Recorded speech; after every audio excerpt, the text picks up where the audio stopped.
Bonjour à tous et bienvenue dans Afrique Hebdo. Au sommaire, cette semaine, la prise en charge des grossesses précoces au Togo.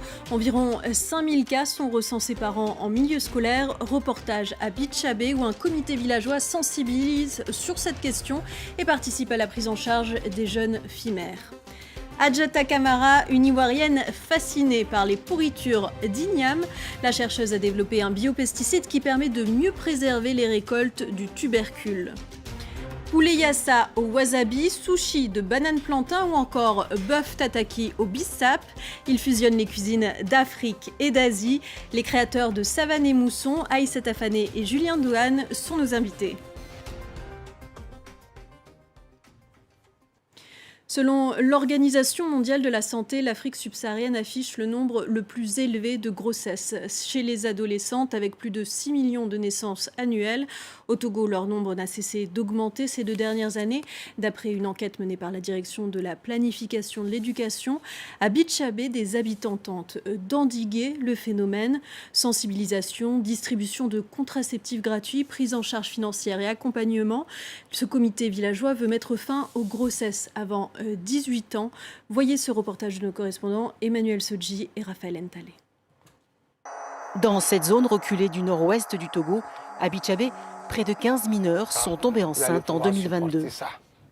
On est venu pour causer entre nous. On a appris, tu es enceinte. On est venu pour voir aujourd'hui vraiment si c'était vrai. Oui, c'était vrai. Cette fille de 15 ans en classe de 6e est interrogée par un comité villageois chargé de déceler les grossesses précoces.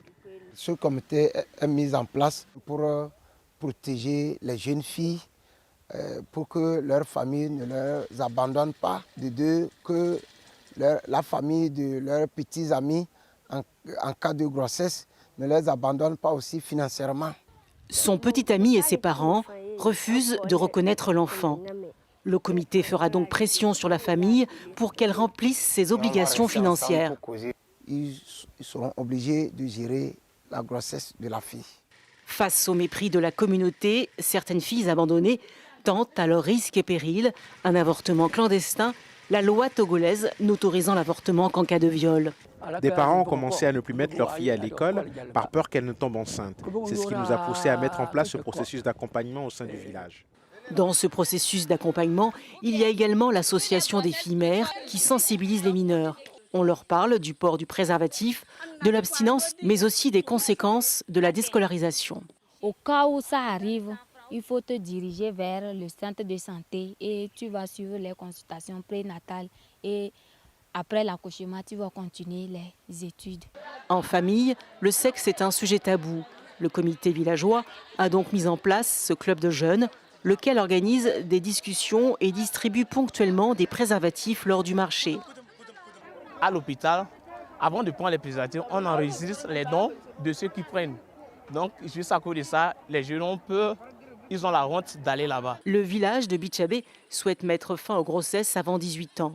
Au Togo, selon les pouvoirs publics, en 2021, ce sont plus de 5000 cas de grossesse non désirées signalés en milieu scolaire. Et une fille sur 3 a abandonné l'école.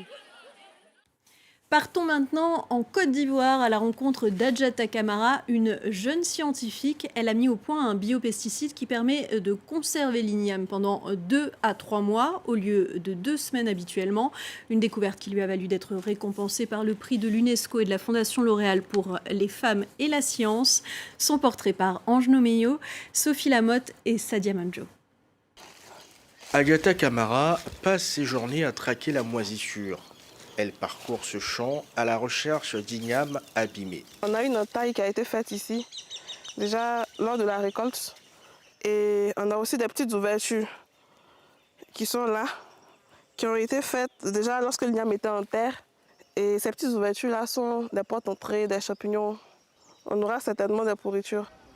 Doctorante en agriculture durable, la jeune Ivoirienne de 26 ans a trouvé la solution idéale pour lutter contre ces pourritures.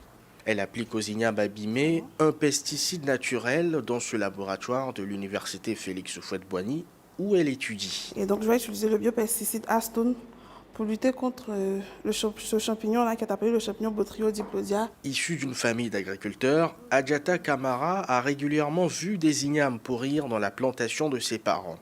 Elle a donc eu l'idée de développer ce pesticide en utilisant des produits naturels. On va dire déjà c'est un biopesticide qui est fait à base d'extrait de plantes. Et déjà au village, nos parents qui l'utilisaient déjà comme répulsif pour les insectes et autres. Et les résultats sont bénéfiques sur le terrain.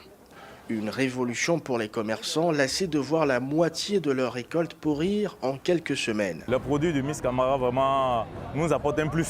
Parce que sans ce produit, on recevait beaucoup de pourritures et les pourritures sont des pertes. Voilà. Mais quand on utilise les produits, au lieu que ce soit des pertes, maintenant on a des bénéfices. Voilà. Donc en termes économiques, en termes de business, il faut dire que c'est beaucoup rentable. En 2022, les recherches d'Adiata Camara ont été récompensées par le prix L'Oréal UNESCO pour les femmes et la science. Elle a reçu 10 000 € pour approfondir ses recherches. C'est une aventure gustative entre deux continents aux saveurs innombrables que proposent nos invités cette semaine. La rencontre dans l'assiette entre l'Afrique et l'Asie. Bonjour Aïssata Fané et Julien Dohan. Bonjour. Vous êtes les créateurs de Savane et Mousson. Savane et Mousson, c'est quoi ? Savane et Mousson, donc c'est un concept qu'on a créé fusionnant l'Afrique et l'Asie et qui se décline selon plusieurs modes de livraison. Donc le restaurant, le food truck qui se trouve aussi en Île-de-France, le bus restaurant qui se trouve à Paris et également un service traiteur qui opère dans toute l'Île-de-France. Et tout a commencé avec une rencontre, la vôtre. C'est ça. Alors, du coup, en fait, avec Aïssata, on s'est rencontrés à l'école. On était tous les deux à l'EM Lyon. Et en fait, pour valider notre diplôme, on a dû faire valider une période à l'international.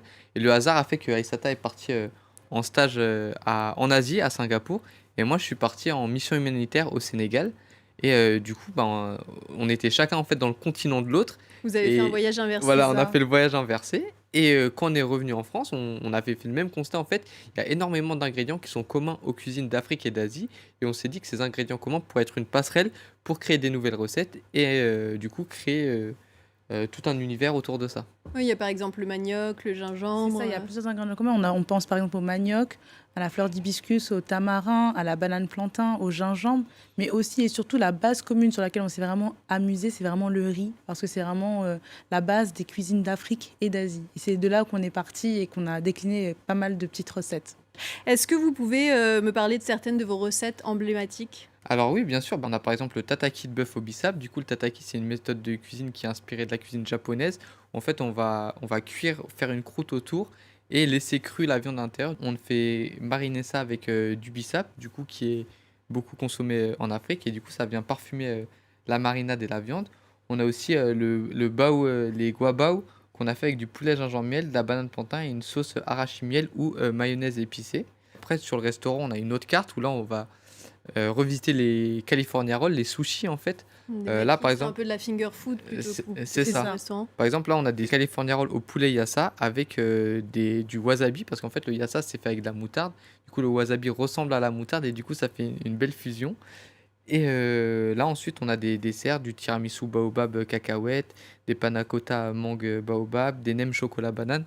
Bref, tout un tas de recettes qu'on s'est amusé à créer avec Aïssata et qu'on distribue sous différentes formes. Et quelles sont vous-même vos recettes préférées ?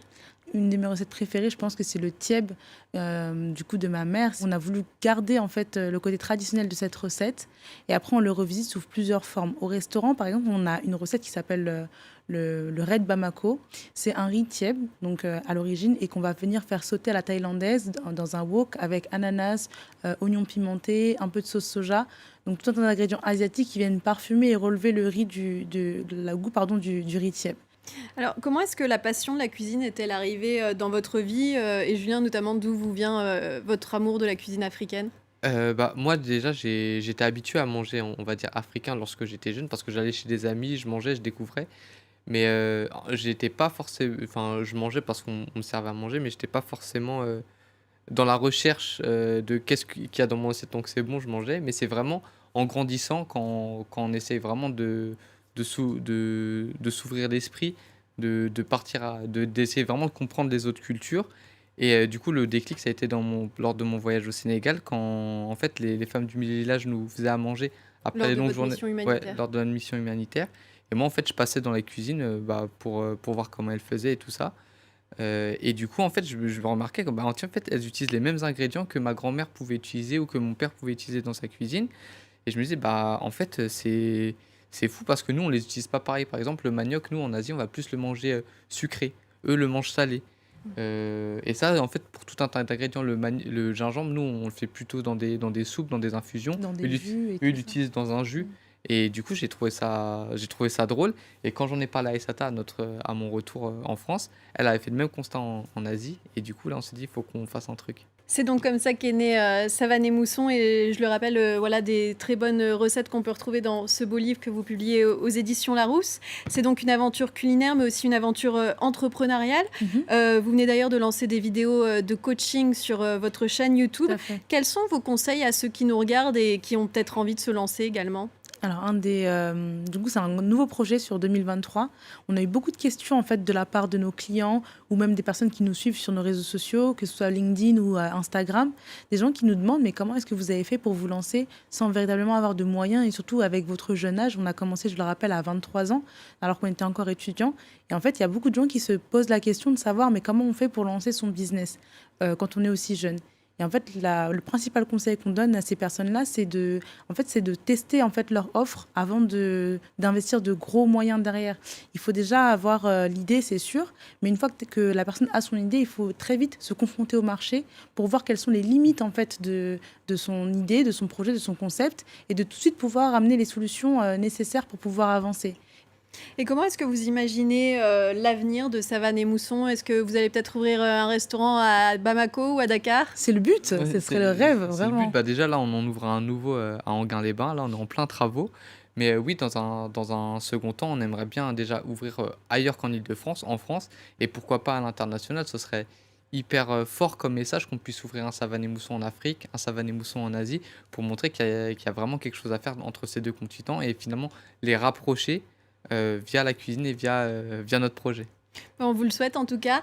Et moi, je sais ce que je vais manger ce soir. Merci beaucoup Aïssata Afané et Julien Dehaene d'avoir été les invités d'Afrique Hebdo. Et c'est ainsi que se termine cette émission. Merci à vous d'avoir été avec nous.